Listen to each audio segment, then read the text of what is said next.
If y'all ever heard of a guy named Frank Lloyd Wright, he did pretty good in the architecture business. And Mr. Ross took a bunch of us high school kids to see a very famous house that Frank Lloyd Wright built called Fallingwater, just south of Pittsburgh. So here's the image. Here's this Italian art teacher with these black kids in his van.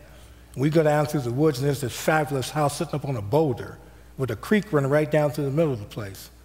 And I looked at that, and I said, in my neighborhood, we spend time trying to keep the water out of the house. These guys got a creek running right down through the middle of the place. That's an interesting way of looking at water.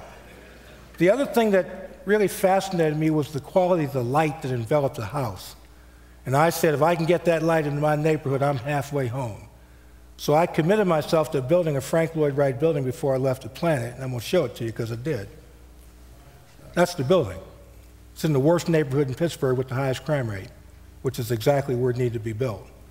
If you guys ever come to Pittsburgh, and you're all invited, you'll fly into Greater Pittsburgh International Airport. My building was the scale model for the Pittsburgh Airport.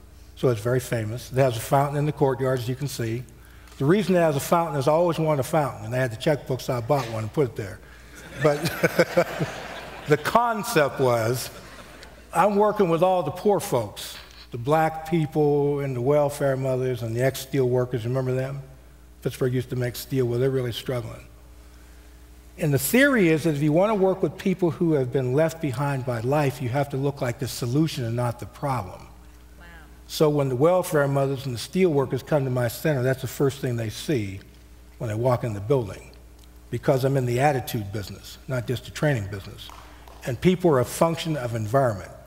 You build world-class environments, people act like world-class citizens. You build prisons, they act like prisoners.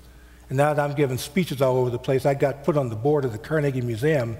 They have millions and a fountain in their courtyard because they think that the people that go to the museum deserve a fountain. Well, I think the welfare mothers and the steel workers deserve a fountain too, and that's why I put in my school.